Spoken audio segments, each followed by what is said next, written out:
देखिए, खिलाड़ियों ने जो बातें उठाई, मैं सबसे पहली बात तो ये कहूँ, नरेंद्र मोदी जी की सरकार में जहां एक और खेलों का बजट 874 करोड़ रुपए से बढ़ाकर 2782 करोड़ रुपए से ज़्यादा कर दिया, खेलो इंडिया जैसी योजनाएं लेकर आए, टॉप जैसी स्कीम के कारण पोडियम तक पहुंचने का अवसर मिला, खिलाड़ियों के प्रशिक्षण पर करोड़ों रुपए खर्च किए जाते हैं, कोई कमी किसी खिलाड़ी के प्रशिक्षण में नहीं रखी गई।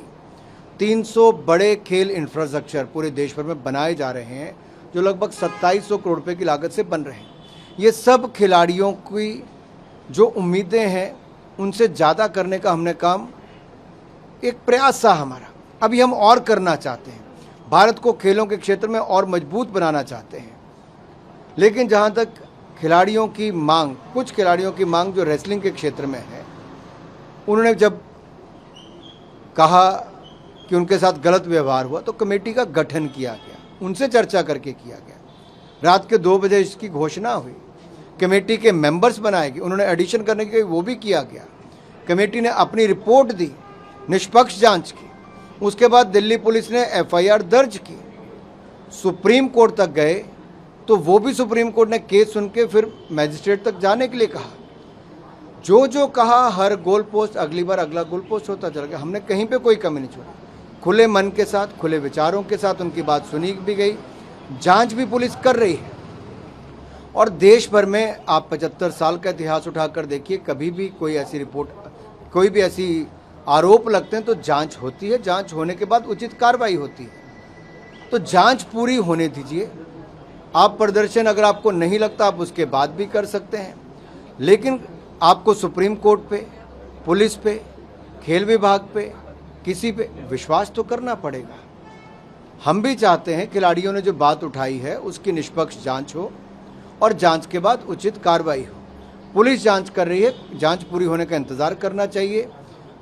कोई कदम ऐसा नहीं उठाना चाहिए जिससे किसी और खिलाड़ी को और खेलों को और इस पूरे उसमें कोई किसी को नुकसान हो। बहुत सारे उभरते हुए खिलाड़ी अपना तैयारी भी कर रहे हैं, एशियन गेम्स आ रही हैं, बहुत सारे अभी जो ट्रायल्स लिए गए, हज़ारों खिलाड़ियों ने भाग लिया, हर राज्य के खिलाड़ियों ने उसमें भाग लिया और उनको चयन करके अब उनके कैंप्स भी चल रहे हैं।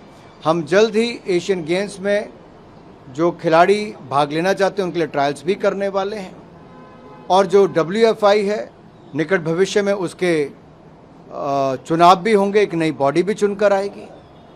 तो मुझे सिर्फ इतना कहना है कि जो कहा, WFI के प्रेसिडेंट ने अपना स्टेप असाइड भी किया। अब WFI कोई निर्णय नहीं लेता है, जो इंडियन ओलंपिक एसोसिएशन ने कमेटी ऑफ एडमिनिस्ट्रेटर बनाया वो दिन प्रतिदिन रोज के निर्णय वो करती है। तो सब कुछ तो वैसे ही चल रहा है। आखिरकार जांच तो नियमों के अनुसार ही होगी, कानून के अनुसार होगी और जांच पूरी होने के बाद उचित कार्रवाई भी की जाएगी। सर, पूरे मामले में जैसे कुछ संगठन या कुछ राजनीतिक दल लगातार इन्वॉल्व हुए हैं, इससे क्या आपको लगता है कि इसके पीछे कुछ राजनीति भी चल रही है? Politicisation of this protest.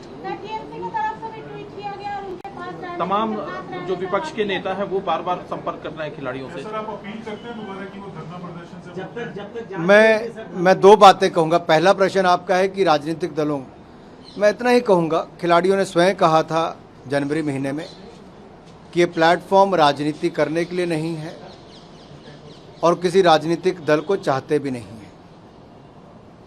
लेकिन बाद में राजनीतिक दलों का, ट्रेड यूनियंस का, कईयों का आना जाना हुआ। मैं उस पर कोई टिप्पणी नहीं करना चाहता कि इस मंच पे कौन कौन आया, लेकिन मैं इतना जरूर कहूँगा, मेरे प्रिय खिलाड़ियों, आपको दिल्ली पुलिस की जांच का इंतज़ार करना चाहिए, विश्वास करना चाहिए। दिल्ली पुलिस ने सुप्रीम कोर्ट में कहकर एफआईआर दर्ज की है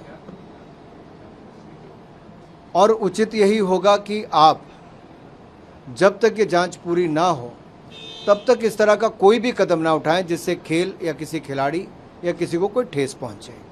हम सब खेल और खिलाड़ियों के पक्ष में हैं, हम सब खेलों को आगे बढ़ाना चाहते हैं। देश में खेल प्रधानमंत्री नरेंद्र मोदी जी के नेतृत्व में आगे बढ़ा है, ना केवल बजट बल्कि उपलब्धियां भी बढ़ी हैं।